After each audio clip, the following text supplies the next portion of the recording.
Hello and welcome to episode 53 of the Ego Chall Podcast. My name is Preston Byers, and as always, I'm joined by my co-host, Justin Binkowski. And on today's episode, we are going over champs. The CDL season has finally finished.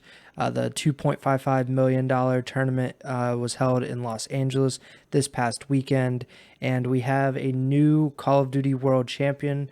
They are the Los Angeles Thieves. But before we get into the entire tournament, we talk about what happened and what shocked us and what didn't shock us about this Vanguard season. How are you doing, Bink? I'm doing well. Like you said, it was pretty entertaining tournament. A couple minor delays in there, depending on your definition of minor. But um, all things considered, it was a banger of an event, and I'm looking forward to talking about it here. Yeah, definitely. I think it was an incredible event, especially the first day or two. We had 5 straight game fives. The first 5 matches all went to a fifth and final game in the series, which is frankly ridiculous. And I looked it up and I put it in, I think, Slack, and I said all of last year's champs had like 5 game 5s. In the entirety of champs. So a really contentious and very competitive tournament throughout the weekend. But the team that came out on top, as I said at the top of the show, the Los Angeles Thieves, the only team to win more than one tournament this season. They finished off with a Major 4 victory. And then they finished the regular season off with a Major 4 victory, and then they came to champs and they beat the Atlanta FaZe, who we'll get into it a little bit later in the show, but this is their 4th second place finish at a LAN tournament this season, and then the other LAN tournament they finished 3rd. So a really heart-wrenching, heartbreaking season for Atlanta. But let's start with the Thieves. The 4 players that won this championship, it is each of their first of their world championships, and Kenny, who played just absolutely incredible all weekend long. He was named the CDL Champs MVP. I'm not sure where you want to start with the Thieves. I think all around they were incredibly consistent, like far more consistent than we had seen throughout the entire year. That was definitely something that we had talked about, how they didn't look like a top level team. But what do you think changed for this team, or what most impressed you about the Thieves as they went through champs and they ended up winning it? Yeah, I mean, I think the most obvious answer to the what's changed, well, I guess there could be two. The big one, though, is obviously the role change for Kenny from an AR to a sub. I feel like that just really, it might not have shown right away when they made the change, but obviously it paid huge dividends for them in the last 2 tournaments of the year.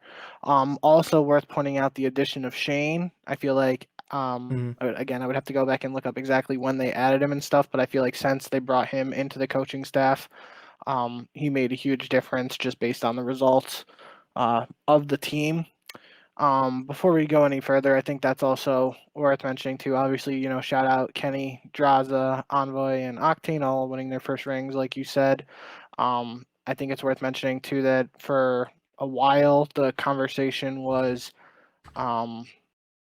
if the question was ever posed, who's the best COD player to never win champs, I feel like the answer before this tournament was Octane. He was certainly up for debate in terms of being in that position. Now he's got his ring, so you look at other players, and that could be a conversation for us on another show. But I feel like that's worth mentioning. It's also worth mentioning that JCap now joins Crowder as the only people to win COD champs as both a player and a coach. And Shane, I don't remember the exact length of it, but I know for a while there was a stretch where it was like him, Clayster, and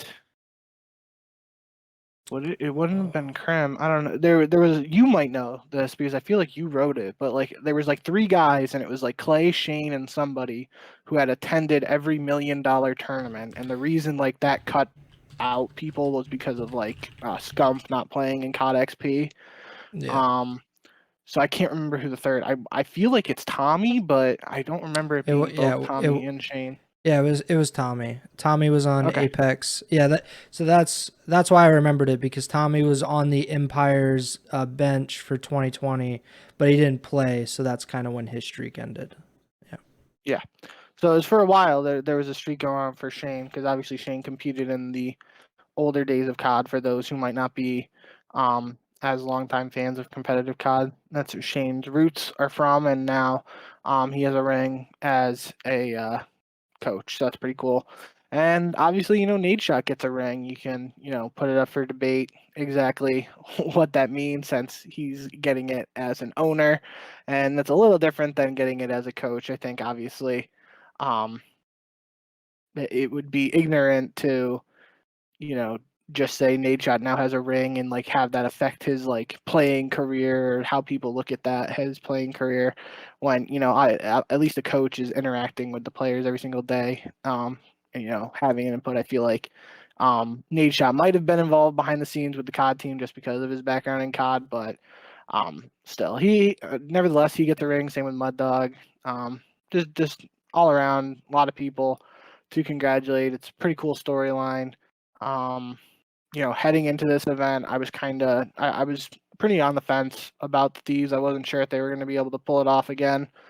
But obviously they proved me wrong by doing it, and the fashion in which they did it is pretty impressive, because they had to beat FaZe twice at Champs, which they also beat FaZe twice at Mw2. So in both of their titles, FaZe went 0-4 in matches against the Thieves, which is pretty impressive if you consider FaZe's stature in the league and how consistent they were this year. Yeah, they not only beat FaZe twice, but they beat OpTic. They were it was a sweep. It was pretty dominant on the Thieves end, and I just think that kind of cements it. Like it. I mean, nobody's really going to take it away from them, because like regardless of who they beat, because I mean, it's difficult to win these tournaments, especially as much as we've heard about how Vanguard is just difficult to play in general. But the Thieves, they beat Boston, very close series, and then they really walked over OpTic. They looked really, really good against FaZe in the winners finals, like much stronger than I expected. And in the grand finals, they were a map away from sweeping it. So they were, lights out the entire tournament. And I can't say enough about all of these players, because I know if you go back 3 or 4 months on the show, I'm just like, this roster, like what's going on? Because you expect a lot out of him, because Octane, like you mentioned, probably the best player not to have won champs before this tournament. Kenny was probably up there as well, because he's just so talented. And I really think Envoy and Draza round out this roster well. And I thought on paper they looked like a competitive team, but they didn't prove to be very competitive for most of the season. But I don't know, something clicked, and it happens sometimes in champs, around champs time. We saw it with Evil Geniuses in I believe it was 2018. That roster was not very good at certain points of the season, but by the end of the year, by the time that champs came around, they were clicking on all cylinders, and it didn't really matter what happened, a month or two before that. They were able to push through and win champs, and it's kind of similar to what the Thieves went through. You had Kenny make this mid-season role swap that was essentially in place of a roster change, because the Thieves made so many roster changes last season, to the point that people were just memeing JCap about like him, just like throwing a dart at a dartboard and like, okay, who's getting benched this week? Like that's what they were up against last season. And this season, they didn't make a single roster change. They decided to stick with it despite, going into Major 4, there was a chance that they wouldn't even make champs. They were really I believe they were maybe in 7th place. So they were very much in danger of not even qualifying for champs. But when you win Major 4 and then you go to champs, and I wouldn't say dominate, but I definitely like decisively win the tournament.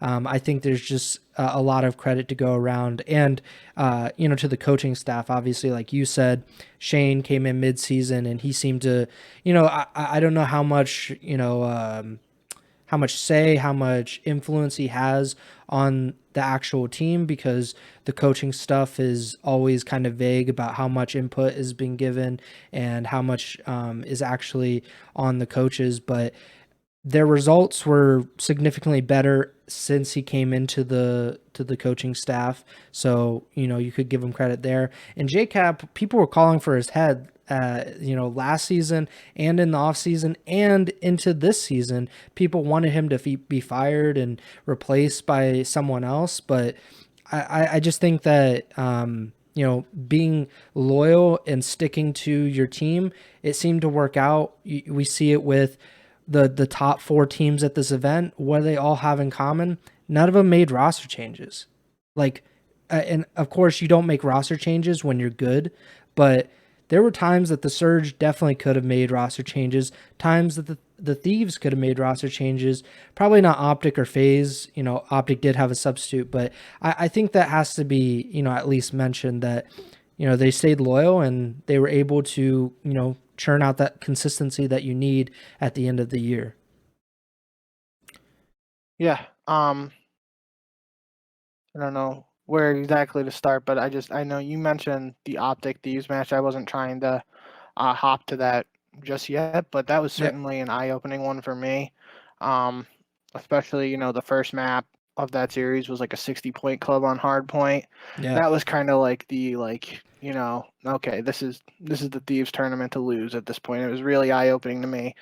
And, I still was, we were doing our pick'ems. I was still picking FaZe, but in the back of my head, I was like, I could easily see the Thieves winning this matchup against FaZe the first time. And then even for the grand finals, I was thinking, I really thought the Thieves had a better chance to take it than FaZe, but I was sticking with FaZe till ride or die till the end there. But it is worth mentioning, I guess this can get started on talking about the actual matches, is that the Boston LA Thieves series, I feel like isn't being talked about enough, just because I know I personally said it on our preview show that looking at the first 4 round matchups, I was I said that I thought LA Thieves versus Boston could be the only one that was a 3-0. I was expecting that to be the most landslide of a first round match out of all the other ones, because New York was coming off their Cinderella run,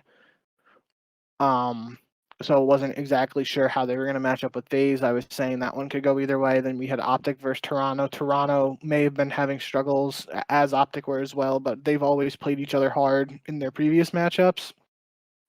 And then Seattle, London, we were both kind of on the fence because both teams were struggling heading into champs. So we were saying that could go either way and be a longer match for other reasons. But yeah, on paper, that's what I was thinking. This possibly could have been LAT 3-0 over Boston, but Boston played them really hard, and it came all the way down to Game 5, Round 11. And if obviously that's a big if, but if the Round 11 goes Boston's way, we're looking at a completely different tournament here. Yeah, definitely. I think we kind of hit the nail on the head around the first round matches for the most part about how they looked evenly matched. Like you said, London and Seattle, both teams are struggling, so we're not really sure who's gonna, be able to take advantage. OpTic Toronto, we both thought these teams are relatively evenly matched, especially with OpTic not having a great run of it recently. And then with Atlanta, New York, we both thought that might have been the match of the first round, because New York just finished second at Mw2. They've been really trending upward, and FaZe has been consistently, a top 2, top 3 team this entire season. And I think all of these matches delivered. Of course, we had Game 5, Round 11 in the OpTic versus Toronto series and the LAT versus Boston series. So those are a little heightened, but all 4 went to Game 5. And I think that just, I mean, obviously part of that is Vanguard. There's it's inconsistent or whatever. You can't really get as like as uniform of results, so to speak. But I think ultimately it was also, these are 8 pretty good teams. Like, of course, I think that Boston and London were like a level below everyone else, but I think, and Toronto probably as well. But those teams were definitely worthy and deserving to be there, and they proved it. They showed that they could win those series. They were even I think Boston and London, I'm pretty sure finished, bottom two, so they didn't win a match, but London went to 2 straight game fives, the same exact scenario that they were in for Major Four, where they went to game five in the winners bracket, game five in the losers bracket, and still lost both series. They did it again here. Boston, they were kind of the unfortunate ones not to force a game five in the losers bracket round one. But all in all, I think the first round really, it got me excited for what was going to come in the rest of the weekend. And the Thieves, at that point on Friday, or on Thursday, excuse me, I did not expect to be, calling the Thieves world champions, because I didn't think very highly of Boston coming into the tournament, and they really struggled putting them away. Went to round 11, were able to pull that out, but then they play OpTic, and everything changes as soon as they play OpTic.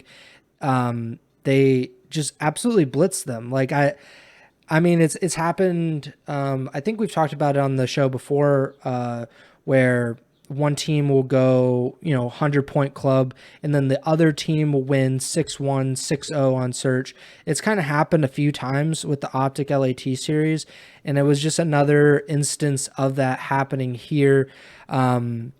I have it up here real quick, and LAT, they beat OpTic 250 to 58 on Mw2 Hardpoint. Obviously, you don't chow LAT on Mw2, but I mean, OpTic tried. It didn't work. The other 2 games were pretty close, but what do you think of this when LAT beat OpTic? Because that's really when it started like turning in my head, like maybe I shouldn't be picking against LAT all the time. Yeah, that's what I alluded to earlier, was that this was the turning point for me in my head.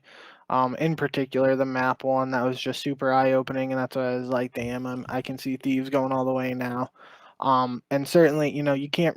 It's tough to like seriously say that after just one map. The fact they had such a dominant map one win and closed out the sweep, though, I think that just cemented it for me in my head, and I was like, okay, this is, the Thieves keep playing like this, nobody's beating them, and it turned out to be true. Yeah, and I was I think I still picked FaZe in the winners bracket over Thieves. Um because I thought, and I don't know why I thought this, but I'm like, Atlanta has beaten LAT pretty much almost every time they played this season. I think maybe barring like the last result, at Major Four or something like that. And FaZe had just beaten Seattle in a really tight series, but Seattle had been a team that FaZe had struggled with throughout the year. So I thought maybe Atlanta had kind of gotten over some of the things that that were holding them back, and they were able to beat LAT. Turns out not the case. The Thieves were actually just so much better, and I just like they 100-point clubbed Atlanta on Berlin Hardpoint to close out the series, which is one of the most emphatic defeats I've ever seen Atlanta suffer, other than maybe Champs 2020 Grand Finals, where Dallas just completely rolled over them. Like, it wasn't very close. But yeah, that was what did you think of that? Because I was absolutely stunned to watch LAT beat Atlanta like that. I think it's even more noteworthy. It's back-to-back Berlins. They win. The Thieves take the control 3-0, and then they get the 100-point club in Berlin Hardpoint back-to-back. That you combine those two, that's pretty unprecedented. You would obviously have to go back and look. Um, but I would be very surprised if there was a similar instance of that for FaZe this year where they lost two maps like that back to back in such convincing fashion. But yeah, like I said, even heading into this match for the sake of our pick'em, I was still going with FaZe. The cool storyline of FaZe is, you can say quote unquote redemption, but still it'd be redemption from like second place. So Yeah. I don't know if that's the right word, but it's FaZe is the storyline of FaZe trying to go back to back as the same lineup winning champs in consecutive years. That was pretty cool to me, and that's what I was sticking with. But even in heading into this match, I was more so thinking that the Thieves had this one. And one thing worth pointing out, we're not going to get into FaZe too much this year. We're still talking about the Thieves here, but we did point it out on the Mw2 show, just how much Atlanta was playing Tuscan at Mw2, and it seemed to be still a trend here at Champs. They played it 3 times in their first round matchup against New York, and then they played it 3 times again against the Surge. And I don't know what map 5 was for this Thieves series, but obviously it didn't matter because they played Tuscan Search. So they played it twice against the Thieves. So that's still that in their first 3 series, they played Tuscan 8 times. So it was still a map that they were willing to play a lot, and they seemingly wanted to play it a lot. Obviously, depending on how the vetoes went and whatever. And it went their way sometimes, didn't go their way in others. And in this case, they were able to take the Tuscan hardpoint against the Thieves, but other than that, Thieves took the Tuscan Search and then the 2 Berlins, and we're headed to the grand finals. Yeah, the grand finals, best of 9, really no advantage for LAT. Controversial as it is. Ah, I mean, other than I the don't. one map veto, Well, they get 2 advantage. because they added the control. Oh yeah, yeah, I screen grabbed it. Hold on.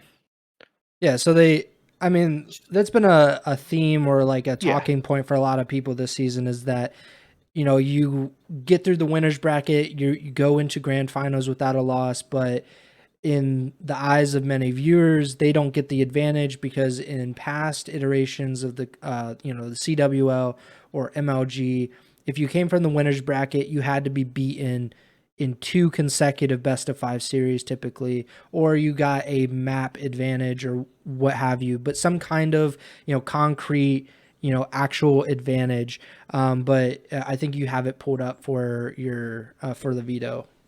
So yeah. what's the advantage they So have? they get to veto 2 maps, and although I've even said it when we've talked about this in the past, I don't think the vetoes is enough of an advantage. Mm-hmm. Um, Yeah. but then you get into the argument of the 2 best of 5s too complicated or whatever. Although I disagree with the league on that reported stance that they might have. Um, in the sake of this particular format, when we didn't have Berlin control and the map pool teams were only getting 1 veto as their advantage, and that certainly just wasn't enough. 2 map vetoes is, it's obviously double what they were getting beforehand, but I still don't know if it's enough of an advantage. All I'm saying is in this particular matchup, it was a huge advantage for the Thieves because they got to veto Bokage Hardpoint, which I don't have the stats pulled up, but that's one of FaZe's best hardpoint maps. They played it a ton throughout the season, and a lot of teams just couldn't match their gun skill on Bokage Hardpoint. And you could argue, that would be an unfavorable matchup for the Thieves, especially with Celium's ability to switch to a sub and still just be an absolute stud, just demon on the map. And then Tuscan Control was the control they were able to veto. And as I was just alluding to a couple minutes ago, Tuscan has been a very heavily played map by FaZe. And I feel like we were talking about it last time. They went on like a little streak, a win streak on Tuscan Control in particular at Mw2 in their losers bracket run. So I know that those are 2 good maps for FaZe, which obviously when you're in a position like this and you just get to get rid of 2 maps, like the Thieves were, that's obviously a great job by them to get rid of these 2 maps that were, in theory, could have been very heavily favored for Atlanta. So you can get into the whole argument of is it enough of an advantage, all that. I'm not saying that's the case here. All I'm saying is in this particular showdown between Thieves and FaZe, the two maps that the Thieves were able to veto was a very big advantage for them. That, and I'm not saying it's the reason they won or anything like that, because obviously Thieves still played incredible. But I still think that it's, a very big factor, because if these two maps were in play, they could have went the way of FaZe, and who knows what happens in the series then. Yeah, I would agree with you that the veto is typically not a great enough advantage. I personally think it should be maps. Like, I don't know the exact way to do it, but I feel like it's wrong if, say, the Thieves beat FaZe 3-1 in the winners finals, and then they go to the grand finals and FaZe wins 5-4. Like, I don't think that's right, because Thieves had already they basically have a 2-map advantage already. Like, they should have some kind of, advantage that ties into what they've already went through. Or, That's where back in the day they had the best of 11 continuation series. Yeah, I Those kind of were the like good old that. days. Yeah. I really like that. I just don't think we have enough viable maps to do it. And I do, like, I really do think that if Call of Duty had 15 competitive maps, like, you could rotate them in and out, but I think that would be a way to do that, where you could even just increase the series length, like the base series length, instead of best of 5. Like, I know it used to be like best of 7, best of 9 in some cases, that weren't just, grand finals. So we could do that, but I'm getting sidetracked a little bit. Back to your point about Bokage, Hardpoint, and Tuscan Control. Bokage, Hardpoint, Atlanta FaZe's best hardpoint. 14-6 throughout the season before grand finals. Tuscan Control, Atlanta FaZe's best control map. So the Thieves got to veto not just like some of the best maps, but literally the best map in hardpoint and the best map in control for Atlanta, which, generally I would agree, the veto doesn't really have a big, I can't say it doesn't have a big impact, but it is not as big as, you would like, especially for a grand finals and for a team that had already beaten the other team heading into the grand finals. But in this case, it turned out to be a really big deal that FaZe didn't get to play their two best respawn maps.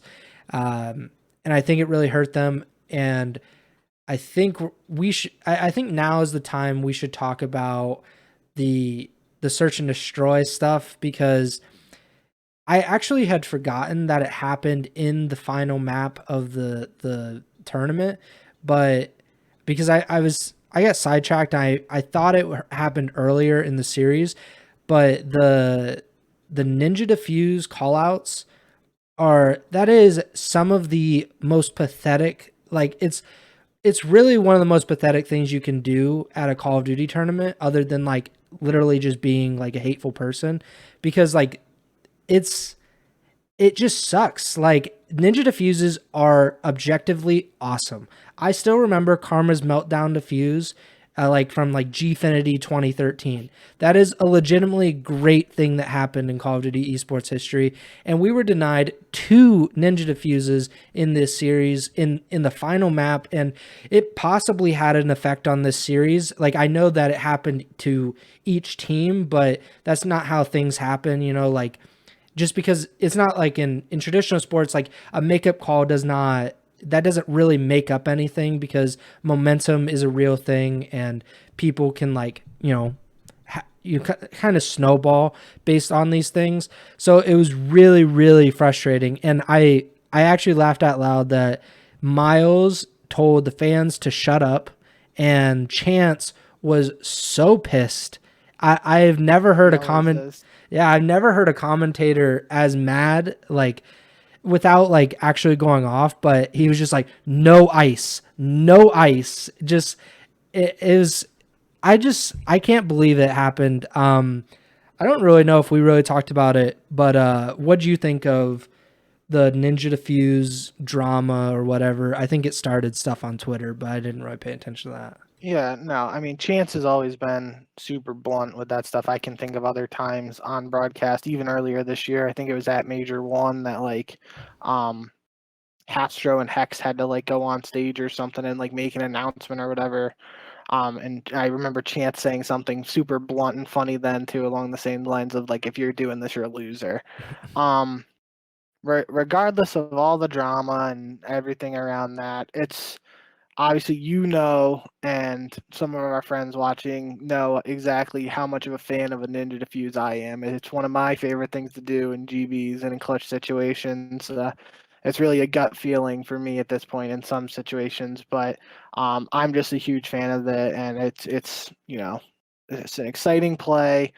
Um, can completely change the momentum of a series. Like, so you're especially, like the Karma, I'm pretty sure that was a 1v4 Ninja Diffuse in Black Ops 2 you're thinking of.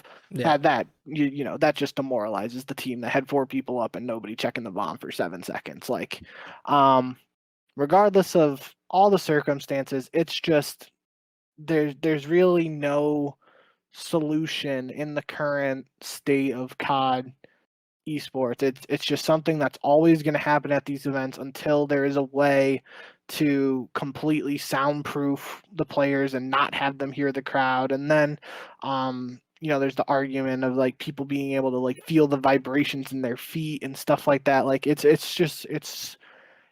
sucks, but it's just something that's so hard to control. That I really don't know what the solution is. Now, if I'm surprised that more pro players, what they don't do is they like start the Ninja Diffuse and then like not even Yeah. halfway in, maybe like 2 or 3 seconds in, they get off and like they start to pre-aim so that when the player hears the crowd, they start to come and then you kill them and then you're able to get the diffuse. I'm surprised we don't see that more often, but just regardless, it's something that I don't have an answer for, and I'm again, unless we're completely soundproof booths. And even then, I think I saw Adam Apicella like tweeting about it not being even the booths aren't completely soundproof. So then at that point, it's like, what can you really do? But it obviously sucks. You can also always make the argument that wow, we're the fans are like watching these plays unfold and like you're hearing the crowd in your headset and then the player goes and checks the bomb. Like you can always make the argument that the player has the internal clock or the teammates calling out the time and stuff like that and they would have checked the bomb anyways, and like you can say that the crowd might not have affected them in some situations, but Yeah. in other situations it seems pretty obvious when the crowd is able to impact it. So again, I think it's super tough, and I really don't have a solid answer for what we can do to change it. It's just something again, like I was just talking to with the like fake ninja.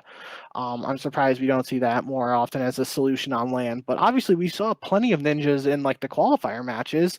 I can think of like 3 or 4 off the top of my Yeah. head on Desert Siege in particular, because obviously that's online and nobody is able to tell them what's going on. So it, I hate to say that the crowd is entirely to blame in situations like that, but it certainly it's just not ideal to have anybody doing it. And I wish, obviously, in a perfect world, the crowd is not giving away super important information like that. But until somebody comes up with a solution that there's no workarounds or ways to get around what you're trying to stop there, I'm not sure we're gonna have a solid answer. Yeah. I don't really know what the solution is, if there is one. You know, I was just super frustrated because I wanted it to go to a ninth game. Like I wanted it to get to like a 4-4, and I just felt like we are the, or not we, but the fans are affecting the outcome of this game, or they might have an effect on this game, which is not something you want. Like, of course, like you want like the home field advantage or whatever, but neither of these teams are like truly like, because it happened to both teams. So it's not even like just LAT were the beneficiaries of it. It was literally like the fans just couldn't help themselves. Like it just, I don't know. It's really frustrating. I just think like fans just need to be more educated and more like reserved about these specific situations. Like if somebody goes off and goes on a 10 kill spree in hardpoint and you're losing your mind and like the players can hear you and everything, that's fine. Don't care. Like Yeah, it has no effect on them really. But like when you're actually like attempting to affect the game, I think that's when it really, really like crosses a line for me. definitely.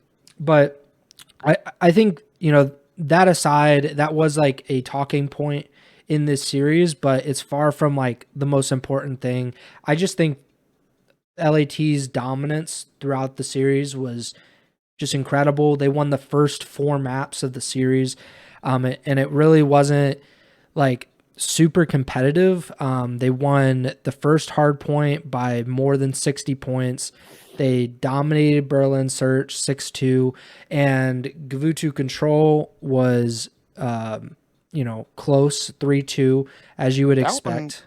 That one really went down the wire. I remember we were talking about it in the Twitter chat. Abizi was like in the tank. I'm pretty sure FaZe had offense. Yeah, Yeah, because he was in the control point, and he had that. It looked, at least from my view, it looked like he had an accidental mantle, like yeah, trying to get into the tank or something like that. And I'm pretty sure that was in like a 2v2 situation in overtime. yeah, with 2 seconds On Gavutu. left. Yeah. So like that one really went down to the wire, and obviously, Thieves end up winning it and go up 3-0, but that could easily be a moment that's overlooked. Like if the BZ's able to stay down, play his life, and Thieves aren't able to like wall bang him through the tank or whatever, like that could go FaZe's way. Obviously, they're at a disadvantage being on offense on Gavutu, and I don't remember exactly where the other person on FaZe was. So if they somehow get the kill on a BZ even without the mantle, like it might not matter in the long run. But still, that was a super close match, and obviously the closest map of the series of those first 3 maps of the grand finals. Yeah, I think he was jump peeking, trying to see if somebody was in cut or something. But I mean, that happens. That's just Call of Duty. Like everyone's had those automantles where you're like, oh, I didn't mean to do it, but it kind of sucks. But like they were trying to make a huge comeback in that situation. So it's not like they lost the map just because of that. Like they lost it because they were down quite a bit of lives, and it was the last few seconds of the round, and that happened. And then we had Tuscan Hardpoint.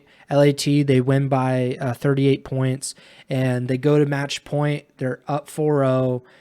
Of course, Tim the Tapman predicts a sweep for LAT at that moment. So, of course, Atlanta start the comeback. They just absolutely throttle LAT on Bokage Search. Arcides was world starring every single one of the Thieves in that map. I think he had 2 1v3s. Yep. He was just absolutely ridiculous. Berlin Control, another close control map. Atlanta's able to take it this time. And then we get to Tuscan Search. Obviously, that's where the Ninja Diffuse stuff happens. And, just an incredible map. Goes down to round 11, and the Thieves, pretty much just wipe out FaZe in round 11. But overall, an incredible series, even though it only went 7 games. But I just like with that win, LAT really cemented, like it wasn't a fluke that they beat FaZe in the winners finals. It wasn't a fluke that they won Major 4 or that they, beat Boston or beat OpTic or whatever. They were quite literally the best team at the end of the year. When it mattered the most, they were undoubtedly better than all 11 CDL teams. Well, maybe not the Paris Legion. They might have been peaking at the right time, but they just didn't get their chance.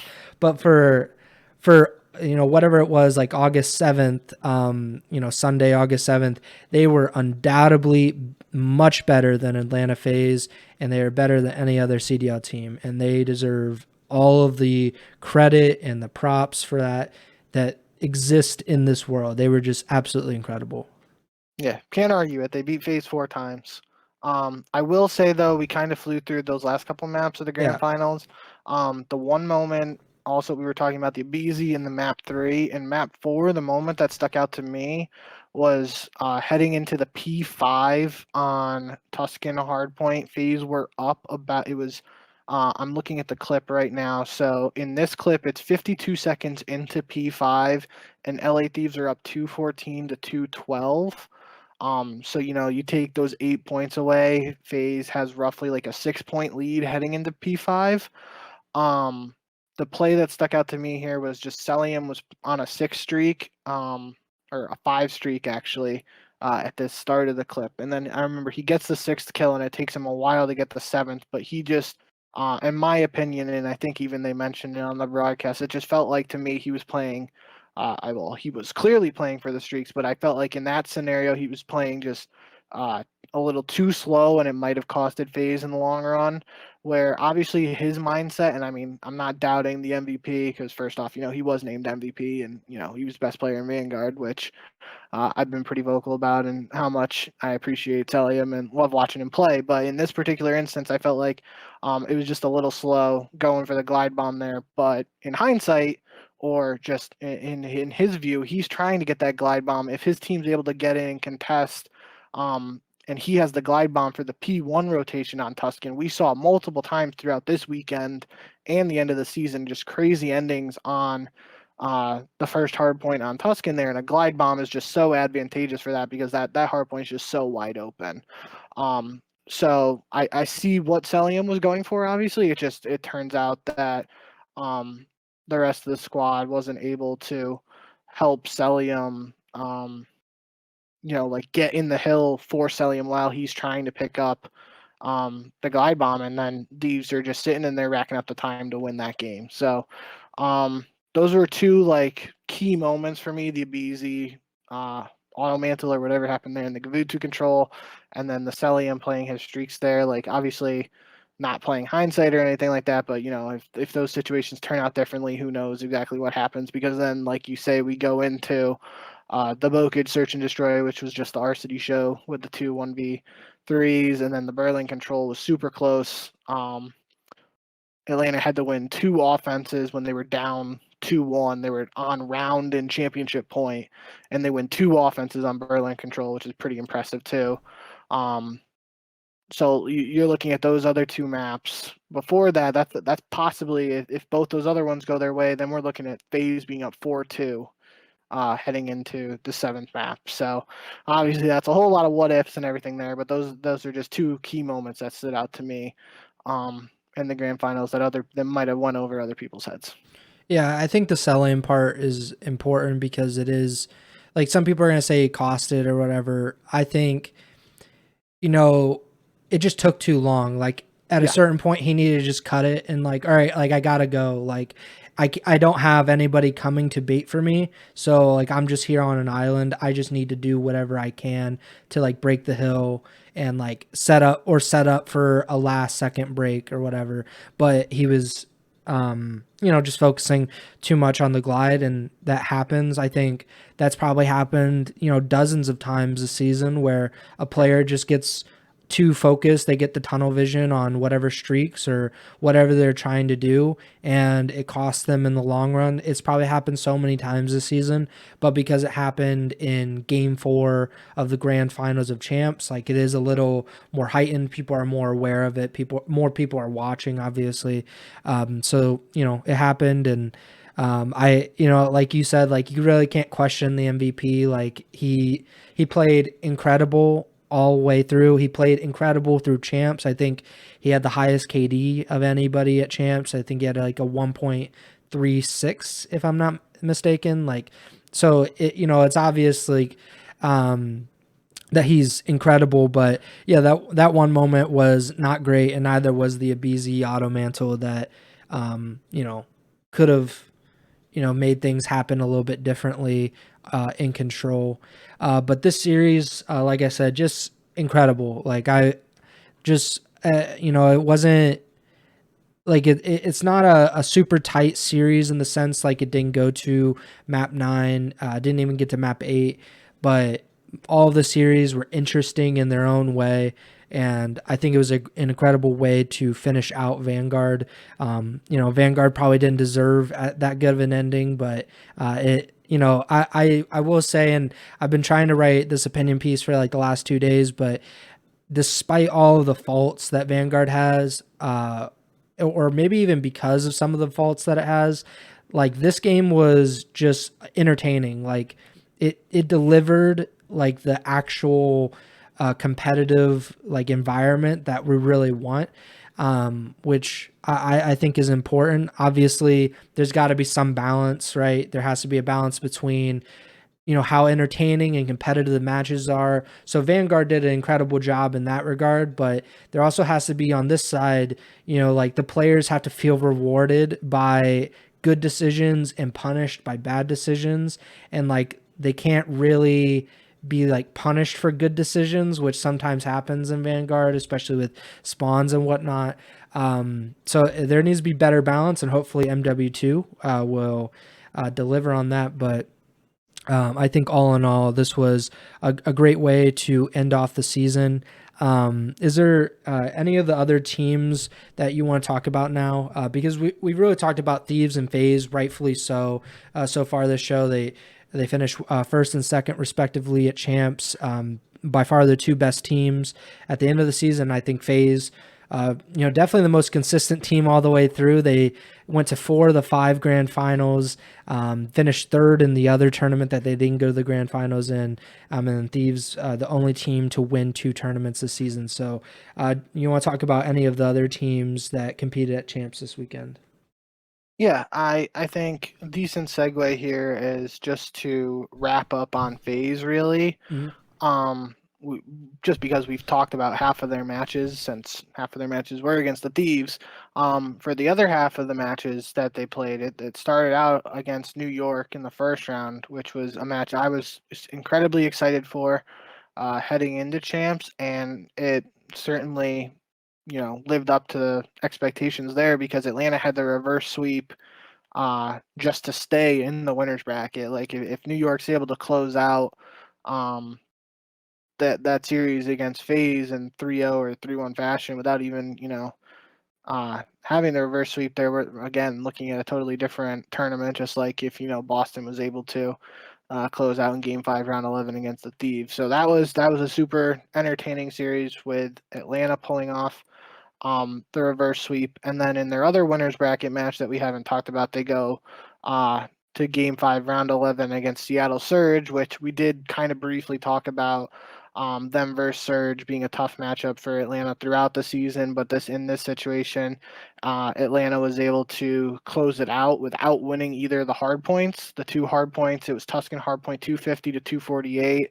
That's when Pred just had the WTF moment on P1 Tuscan, just going bonkers. And Mac also had an important streak of kills. I think he had like a 2-piece with a team kill from Celium, and then another 3-piece in there that might not have been as highlighted as the Pred plays, just because Pred was actually on like player fan screens and stuff. But that was a crazy ending to that map. If you guys haven't seen it, definitely go check out that map 1 between Atlanta and Seattle. Watch the whole series obviously, but that map in particular was just a nutty ending. And then the other hard point in that series was Berlin, and it went 250 244. And that was one again where it felt like Seattle was able to just steal one with another wild ending. And I think even Arcity said after the match in the post game interview that they won the series like 5-0. But jokes aside, it was a super close series with those 2 wild hard points that Seattle won. But in the end, Atlanta is able to take that one to advance to the winners finals against the Thieves. I think that kind of wraps up the FaZe segment. I will just throw it out there. I had it up and then I just lost it. Here it is. Crone tweeted like tournament earnings for all the teams throughout the year. Obviously, we'll just mention the Thieves because we've kind of wrapped up on them. They won 1.5 million. It was 1,520,000. 1.2 million of that comes from champs, and 200,000 of that comes from Major 4. But still, that's their final number. They were at the top, and then Atlanta wins $1,102,500, so 1.1 million and change without winning a tournament. I think that's pretty impressive. We've talked about how consistent they were throughout the whole year, and all that. So just wanted to throw that number out there. But back to what you were really talking about was, I think, wrapping up this FaZe Seattle series brings us into the team I want to talk about next is just Seattle. We were mentioning earlier in the show when we were just briefly going over the London Seattle series, just how inconsistent Seattle had been.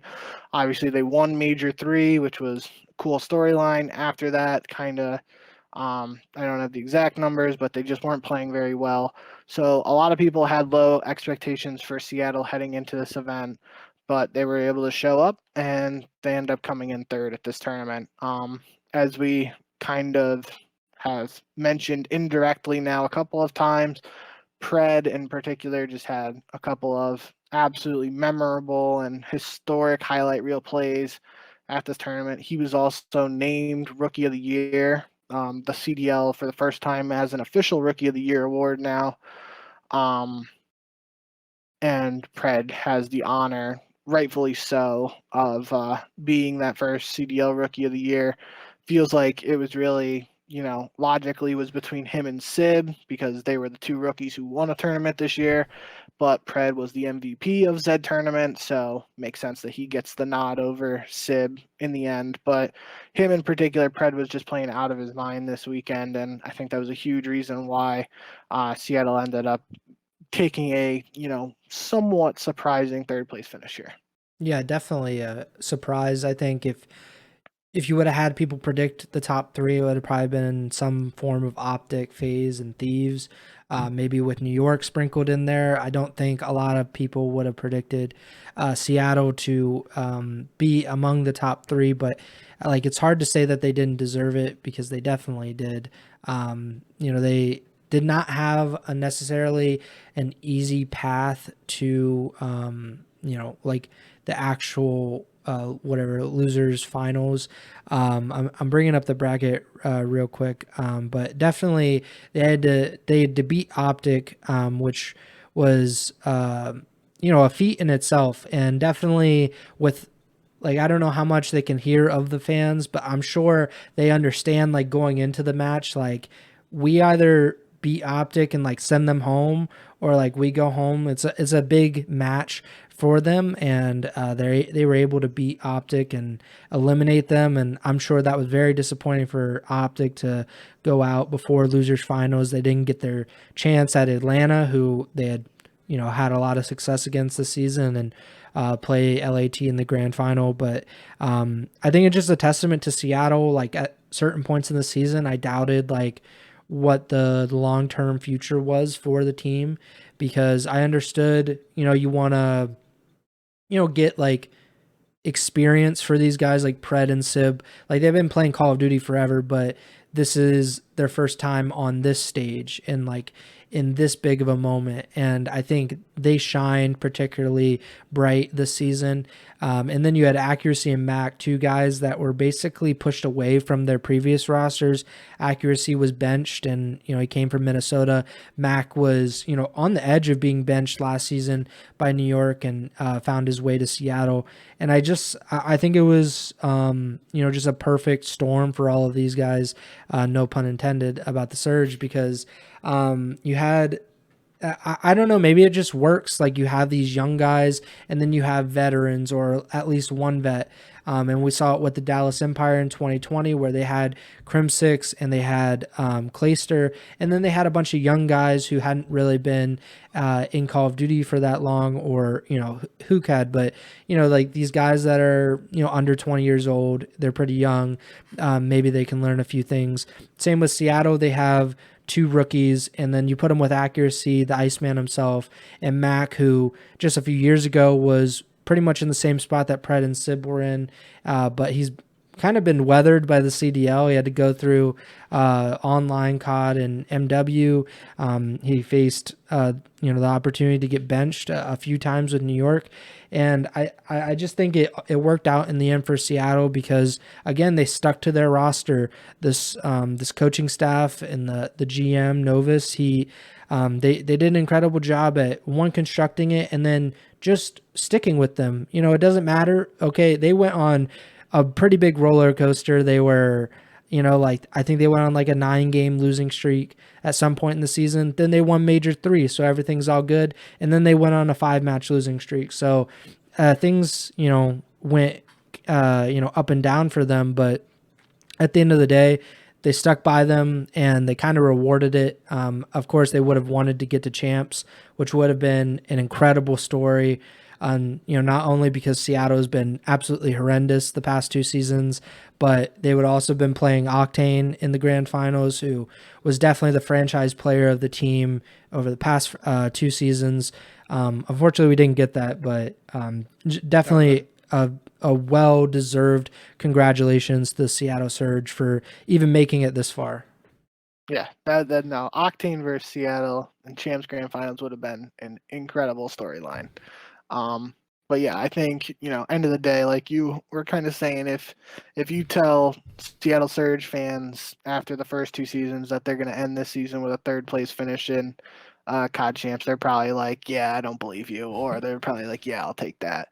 So obviously, massive improvement year over years for Seattle as a franchise, and the future's looking bright for them. I'm assuming, we'll probably talk roster mania in other episodes, but just based on the contracts, I'm assuming they will have the 1+1 option with Sib and Pred just because it was their rookie year. So I would be very surprised if Seattle doesn't, extend the player option for those two. Yeah. It just comes down to what the contract status of Mac and Accuracy would be and how they decide to go from there. Yeah, I believe that they all have team options. Even Nicky D, which is obviously is a pretty important part. He won Challengers champs this season, so Shout out Nicky D, congratulations. yeah. Same with Exceed. I don't know the whole roster, but off the top of my head, but congratulations to them. They were was on the team too. Yeah, they upset Toronto Ultra's NA Academy team, who had not lost a map at Challengers finals before the grand finals. And then you know what the Challengers finals did? They had 2 best of 5s because Exceed's team actually went from the losers bracket and had to win 2 best of 5s. I know it probably confused the hell out of a lot of fans, but they were able to do it. That team was classic Exceed, Brack, and Mohawk. I believe I saw on Twitter that Mohawk won back-to-back Challengers champs now. So shout out to those guys. It was pretty cool. Yep. It should be interesting to see which of those guys ends up on a CDL roster. Of course, we saw Brack and Exceed. They were substitutes. I think Exceed actually played some CDL matches. And then obviously Nicky D is a staple in the COD community. And Mohawk, back to back, I think probably has earned it this time. He actually even beat his old team, Toronto Ultra NA Academy. So a big win for them. But back to champs, one of the teams that I think we need to talk about, we've kind of mentioned them a few times, but it's OpTic Texas. They finish this champs with a 4th place finish. They win $160,000 for that placing. They lost to the Seattle Surge in the losers bracket semifinals after getting knocked down to the losers bracket by the Thieves in a sweep. I think it was interesting. OpTic were a part of the only 2 sweeps of this tournament. They were swept by the Thieves and they swept New York in what might be the longest delayed series ever. I think it ended up, I tweeted it. I don't know at the top of my head. I believe it was 157. Yeah. So 1 hour and 57 minutes between the second and third map. Like we all thought it was kind of a joke at first, at least I did, because people thought that Crim 6 was just trying to ice OpTic and maybe stall their momentum a little bit. But it turns out like the entire daisy chains that they were playing on main stage just kind of stopped working all of a sudden, and it caused a nearly 2-hour delay that honestly it felt so much longer because it was in the middle of a series and it was champs, and it was not the first long delay of the weekend. We had another 1.5-hour delay during what series was this? It was between the Surge first and second, or second and third. I wrote it down in the notes. Hold on. It Yeah, was, it was after the first match. yeah, just horrible, horrible. That was a server issue because apparently now LAN is like not LAN, it is online, and there was a server outage in Warzone and Vanguard and something. I don't know all the details of that, but that was surprising to me. Well, apparently it's been that way for 3 seasons because, Yeah, because PC Omega Law. yeah, PC Master Race debated. Just, I mean, obviously you don't want that to happen at any tournament, but especially champs when it's the biggest event of the season. There's more fans there than usual, more people watching at home than usual. I think that the delay between OpTic and New York, it cost the mainstream like 20, 30,000 viewers because, I mean, who's going to wait around 2 hours? Like, if you put on like a Browns game and it gets delayed 2 hours, I'm probably not watching it, or like I'm tuning in later during the game.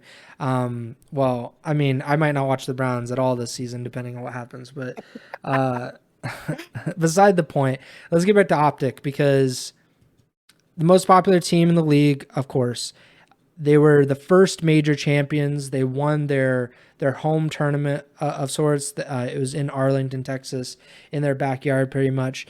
They win the first major. They, kind of take a little dip during the second part of the season, and then in the second half of the season, Illy deals with this thumb injury, which costs him the entire third section of the season. He gets knocked out of the Pro Am Classic, and then he doesn't play in the Major 3 qualifiers or Major 3. Then he comes back in the beginning of the Major 4 qualifiers, and they weren't able to really pick up on it. They did have like a decent finish at Major 4. I think they might have gotten fourth there as well. Maybe a sign of things to come, but I thought maybe just with continued practice, a little more time, a little more, a little more just like space for him to improve. I thought they would win the tournament, which I was obviously very wrong about. But what do you think of OpTic and their season as a whole? Because it started off really great, a lot of high hopes, and then it ended with kind of a classic OpTic champs finish with like a pretty disappointing result. Yeah, I mean, looking at the bracket though, a lot of like I'm not super surprised they came in fourth just based on how everything shook down. Like, you look at it, you see they beat the Ultra 3-2. That was a super close series. We talked about that a couple times now, just, those teams playing against each other. No surprise there. It came down to the wire. But OpTic's able to come out and actually seal the deal there to move on. Then they just get punched right in the mouth by Thieves. I mean, there's no other way to say it. They just got smoked in that series. But they dropped down to the losers bracket after that, and they're playing the Subliners, who we've talked again about their run just to qualify for champs. They had the opportunity to, beat FaZe in the first round. They get reverse swept, and then they're coming off their own reverse sweep because, if I remember correctly, London went up 2-0. Yeah, so New York got reverse swept by Atlanta, and then they reversed London or reverse sweep against London to set up this matchup against OpTic, which is a pretty entertaining matchup with some cool storylines there between Crim versus Scump. And it's a matchup here where we see, kind of like you said, with the two sweeps being both OpTic, on other sides of it, but nonetheless, this was a pretty strong performance out of OpTic. The first hardpoint 250 237, that's a close map, comes down to the wire. The search 6-2, that's a little eye opening. That was probably not as close. Then they have that delay, and you could easily have seen a situation where OpTic just got super frustrated from the delay. New York comes out, catches fire, and they're able to pull off a reverse sweep. But OpTic doesn't let that happen. They close out the series right there, and Scump's able to eliminate Crim from champs. Which again, that's a pretty cool storyline. And then they just go up against a Seattle team that I didn't even mention this when we were just talking about Seattle, but Seattle, I believe they went 9-1 in hardpoint throughout champs, and the only hardpoint they lost was the last hardpoint against Atlanta that eliminated them from the tournament.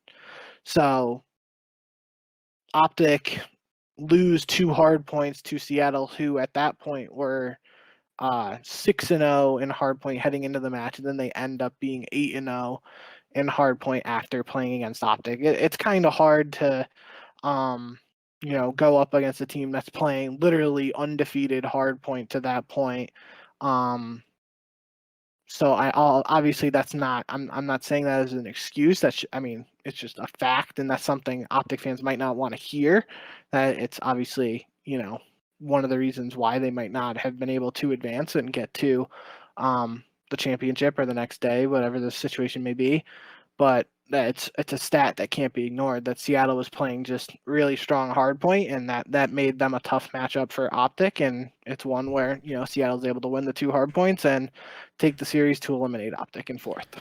Yeah, and especially OpTic, I don't really know why it is. I think logically you would say if you're trying to bring in a new player or a player in this case like Illy who was a part of this roster and then kind of was away from the team like in the matches and the practices for a month or a month and a half, you would think Search and Destroy would probably be the hardest one to get back to like where it was and improve from that standpoint.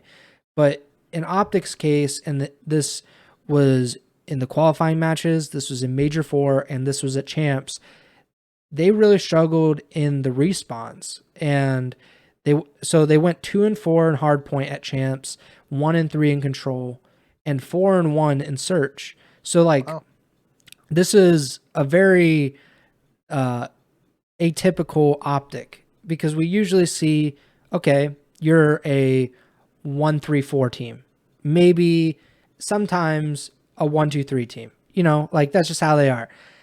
But for them, like their best scenario, I guess, was like 2-4-5. Like that's not a great recipe for success for this team. You would expect them to be good in Search, like personally, because Shotzi, Illy, Dashy, and Scump's always been good at Search, but like the 3 other guys have kind of made a name for like in the Search community as these really good Search and Destroy players. But I have absolutely no idea why they struggled so much in the respawns, because I know that and I'll look it up. So before Champs, they were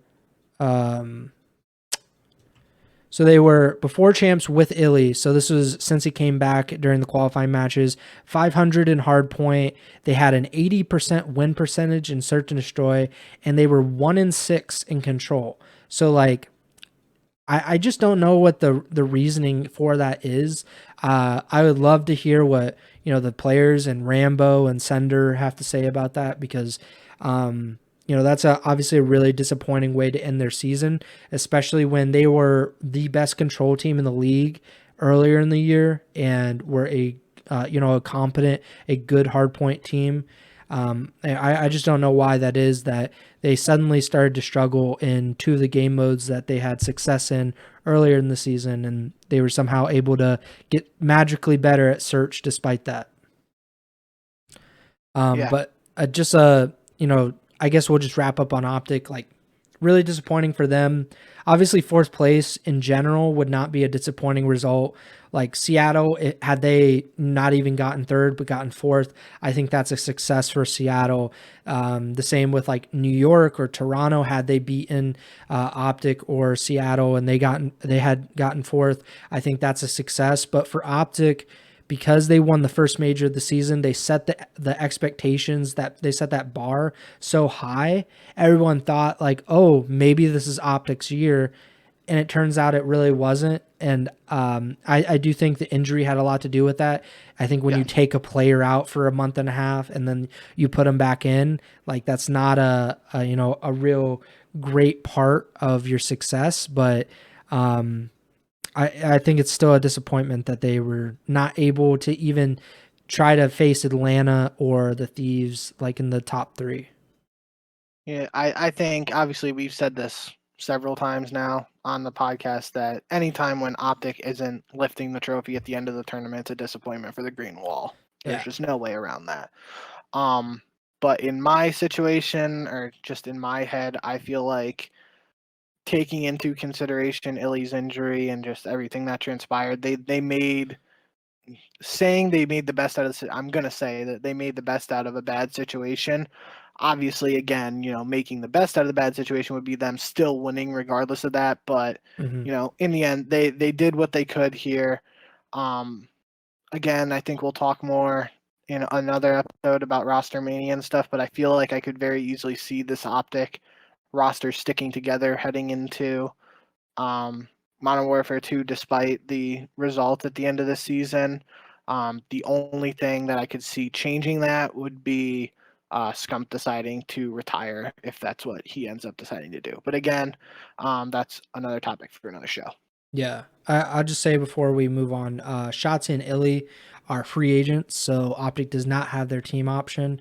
OpTic has team options for Scump and Dashy. So if the players decide to make a change and not retirement, but just make roster changes, then Shotzi and Illy would probably be they have the ability to without the team, because Dashy and Scump would obviously need to be bought out, traded, whatever, So I think it'll be interesting. I don't really know where they could go, but it's always fun to think about where elite players could end up. And also Hydra is a free agent, so maybe you just build this god squad of these little submachine gun players. But let's talk about New York real quick, and we'll try to breeze through this a little quickly, a little more quickly, just so this isn't an hour and a half long episode. But New York, they had a really good end to the season. As far as Major 4, they finished second. They qualified for champs despite starting the tournament in 11th place. A lot of credit to that team for being so resilient and getting to the grand finals of a major when they literally needed to get to the grand finals. So a lot of credit to them, but a rather disappointing end to their season. They lose in Game 5 to Atlanta. They beat London in Game 5. I think you said that was a reverse sweep, if I'm remembering correctly. And then they get kind of pub stomped by OpTic despite that long delay. I don't know what the future of the roster is because they showed a lot of potential over the past month or month and a half, but it was exciting to watch them. I don't really know what's going to happen with Krim. He said this was pretty much like his worst year ever, and typically when players start saying that, it doesn't really bode well for their long-term futures. But what are your final thoughts on New York after a really up and down season for them? Yeah, I'll try to rapid fire through the bottom 4 teams here if you have Sounds good. anything you want to say. Nope. After that, you can just hop in. But yeah, for New York, I think using the same phrasing here, but they kind of made the best out of a bad situation. Multiple roster changes throughout the year. Seems like they kind of found the formula towards the end of the year. The Cinderella run is always going to be something that I remember. Just I know I'm a bit different than other COD fans where they might not remember, something like this that didn't result in a championship. But just the fact they were able to go on that run in the Major 4 qualifiers and Major 4 itself, get second at the event. Um, Again, they would have liked to win, but just the fact they were able to qualify for champs and be in this position to have us talking about them on this show, because there was a really very real possibility we're not even talking about them in this recap.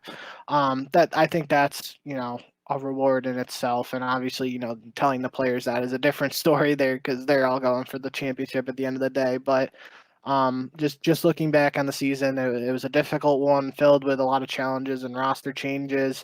And I did enjoy watching this final iteration that we saw at the end of the year. I thought it was an entertaining squad that had a lot of potential. I think the end result with Scump taking down Krim at Champs is a cool storyline, but you don't want to tell New York fans that. And again, they were close to beating Atlanta in the winners bracket finals, and then they were close to being swept before even having that matchup against OpTic in their match against London. So up and down season for New York that ended with a cool storyline. And I think heading into next year, what Hydra does is obviously huge for the organization because when you have players like Clay last year, had Clay for a bit this year, and Krim, obviously it's tough to say they aren't the face of the franchise, but despite their past accolades, I just feel like, Hydra has shown he has the talent to be a player who is the face of the franchise, and it would be very surprising to me if multiple other franchises aren't trying to acquire him, especially if he is an unrestricted free agent. So it'll be interesting to see how that affects New York heading into next year.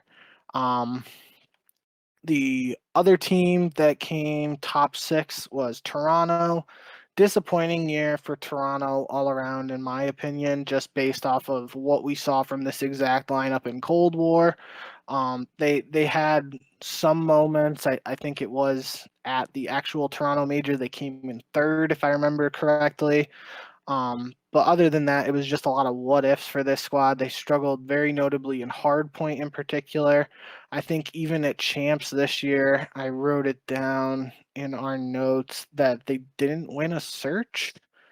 They beat Boston here. Yeah, so I'm pretty sure they went 0-4 at search at champs this year, which if you're just thinking about Toronto from the past, especially last year with this same lineup, they were a super strong search team, so that's kind of surprising, if in fact I'm correct with that statistic. You're right.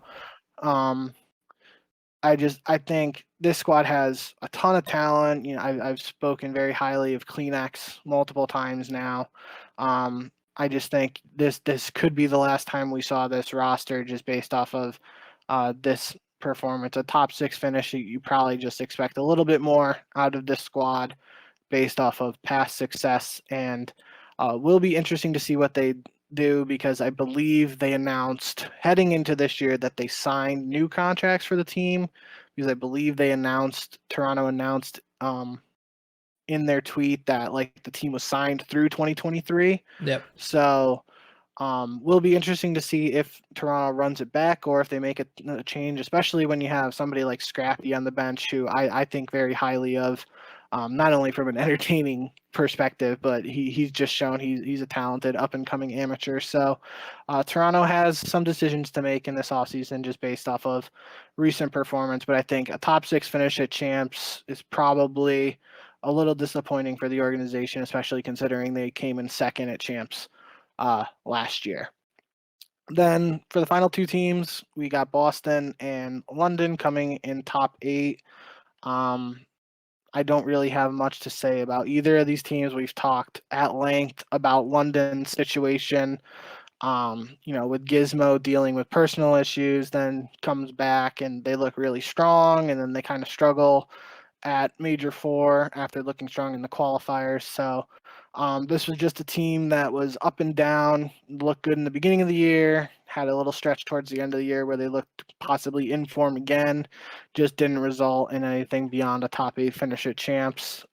Despite, they played 2 tough series. They won game 5 at champs, losing to Surge and Subliners. So not much for me to say about London beyond that. And then Boston, again, another team I've talked at length, just them making champs in their first year with the whole new franchise situation is a win in itself for me, in my eyes. Again, not something the players want to hear, but that's just, the way I look at it, is it's a success for the franchise despite players still wanting to win at the end of the day. But again, I already mentioned Boston coming super close to taking down the Thieves in the first round of this tournament, potentially completely flipping the script on this entire event. So that was interesting. And then who did they end up losing to? Toronto, which I don't have much to say about that. I think, Boston, they have some decisions to make as well based on the roster. They certainly, I think Capsito's a really talented rookie. He might have had, he had a lot of pop-off moments, but he had some moments where he might have been a little inconsistent. It's just that with Vivid in the roster, they looked a lot better. So Boston will have some decisions to make, who they're going to keep around, what they're going to do heading into MW2. Yeah, that's there's a lot to unpack there, but I think most of the bottom four is really like those are the teams that are most susceptible to roster changes, of course, like other than the teams that didn't make champs. But like I don't really expect Atlanta to make a roster change. I would be stunned if the Thieves made one. OpTic might. It's kind of, I would say, like of the top four, like that's probably the least stable situation right now, just because they finished fourth and there were some pretty disappointing parts of the season. But like you said, like Hydra, he's the only free agent of that starting roster, and all the stuff that I'm saying about the contract status, it's all Ben Nissum's his doc that he put together. He's kind of tracking all of the players that have options this season or they're free agents or whatnot. So of the subliners, Hydra is a free agent, which is interesting because he's kind of the cornerstone. You would think he's the guy that you would want to build around. So it'll be interesting to see if New York can actually keep him and build around him. As far as Toronto, they all have team options, like you said. They signed new contracts before the season, and it seems that that doesn't mean that they'll all be on the roster next season. Probably not. I would expect this roster to be different by the time the NW2 season starts, but they get to sell them, or teams get to buy them out, trade them, whatever happens there. London, they're the complete opposite. Everybody's a free agent on their roster, so I am certain that this roster will not be the same next year as it was this year, but it'll be, I don't know, like they probably need a change. Maybe if Afro wants to go to Toronto, like there is that European connection. So there is always the possibility that, like these English guys end up with Toronto. That seems to be a little bit of a trend right now. And then the Boston Breach, like you said, it's a win that they got there. They qualified over teams that have been building their rosters for 2 to 3 years. Not a great result for them in the actual tournament, but for being pretty much the leftovers of the teams, nobody had picked up those players before Boston decided to get involved in the CDL. I think it's just a moral victory, even though people kind of hate moral victories, but definitely something to be proud of if you're part of that Boston Breach organization. Let's just say that the Mw2 beta dates, they were revealed this past weekend. If you watched Champs, you could have gotten a beta drop. Bank was not so lucky. He did not get the beta drop. But weekend one, which is a PlayStation exclusive, early access, September 16th to 17th and the 18th through the 20th. And then weekend two is cross-play open beta, September 22nd to 23rd. And then, so that's Xbox and PC and PlayStation. So early access for Xbox and PC, open beta for PlayStation on those days. And then September 24th to the 26th is the open beta for all the platforms. So PC, Xbox, PlayStation, all of that. So that's the beta stuff. And then the Call of Duty Next live stream, which is pretty much the reveal for MW2, but according to Stephanie Snowden, who's kind of like the PR manager, if I'm not mistaken, she is basically saying that this is bigger than just a multiplayer reveal, because this is part of like the entire Call of Duty universe, essentially, which is like MW2, Warzone Mobile, all of that. So that's on September 15th. And people that are really looking forward to all of the new COD games, Call of Duty Next, September 15th. That does it for me. Do you have anything? What? Oh, the There's something, predictions. yeah. So I believe that we agreed to champs grand finals being worth 10 extra points. So I think I win. In all seriousness, you beat me fair and square this season. Although I would like to blame the London Royal Ravens for absolutely disappointing me throughout the entire year. You refused to pick them for pretty much the entire season, and I got caught up in the bandwagon, and I think that is what cost me the title.